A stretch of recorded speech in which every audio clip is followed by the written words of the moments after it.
Assalamualaikum warahmatullahi wabarakatuh. Salam chemistry.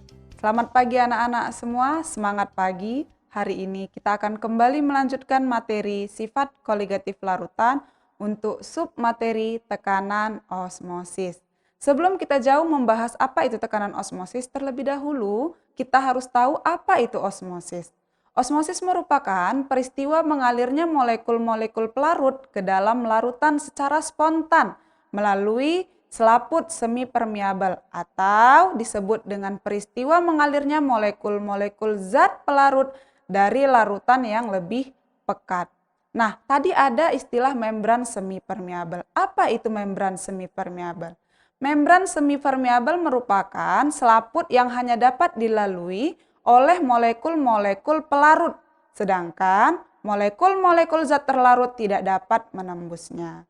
Nah, di dalam tekanan osmosis ini terdapat beberapa jenis larutan yang disebut isotonik, hipertonik, dan hipotonik. Bagaimana keadaannya? Larutan tersebut akan disebut isotonik jika nilai dari tekanan osmosis larutan A sama dengan nilai tekanan osmosis larutan B. Nah, akan disebut larutan hipertonik jika tekanan osmosis larutan A lebih besar dibandingkan tekanan osmosis larutan B. Dan yang terakhir, larutan akan disebut sebagai larutan hipotonik jika larutan memiliki tekanan osmosis larutan A lebih kecil dibandingkan tekanan osmosis larutan B. Tekanan osmosis untuk larutan elektrolit secara matematis dapat disampaikan bahwasanya tekanan osmosis itu berbanding lurus antara molaritas dikali dengan tetapan ρ dan dikali dengan suhu. Oke, maka V sama dengan M dikali R dikali T. Ingat, suhu di sini merupakan suhu mutlak, yaitu dalam satuan Kelvin. Untuk lebih memahami lagi, silakan Ananda melihat contoh soal yang sudah Ibu berikan, di mana di sini tertulis suatu liter larutan mengandung 45 gram X pada suhu 27 derajat Celcius. Larutan tersebut mempunyai tekanan osmosis 3,24 atm, sehingga tentukanlah massa molekul relatif dari zat tersebut. Kita harus cari dulu apa yang diketahui oleh soal, yaitu 45 gram X, artinya zat terlarutnya adalah 45 gram. Pada suhu 27 derajat Celcius, ingat suhu di sini adalah suhu Kelvin atau suhu mutlak, sehingga kita harus tambahkan 27 derajat Celcius ditambah 273 derajat Kelvin sama dengan 300 derajat Kelvin. Dan mempunyai tekanan osmosis 3,24 atm atau V sama dengan 3,24 atm.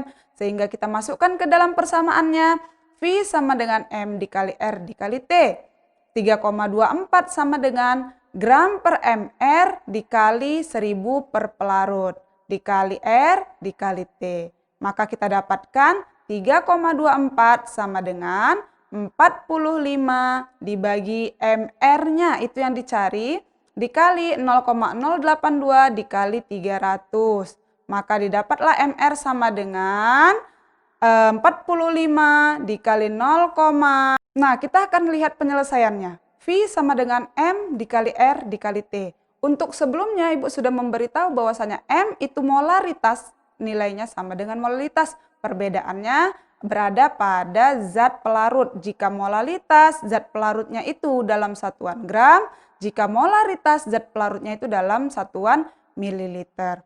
Karena di soal ditanyakan 1 liter larutan, maka jumlah dari pelarutnya adalah 1 liter. Sehingga kita hanya mencari molnya saja. 3,24 sama dengan 45 per mR dikali 0,082 sebagai tetapan dari R dikali 300, yaitu suhu mutlak dalam suhu Kelvin. Didapatlah mR sama dengan 341,66 atau mR dari zat X yang terdapat 45 gram tadi yaitu 341,66.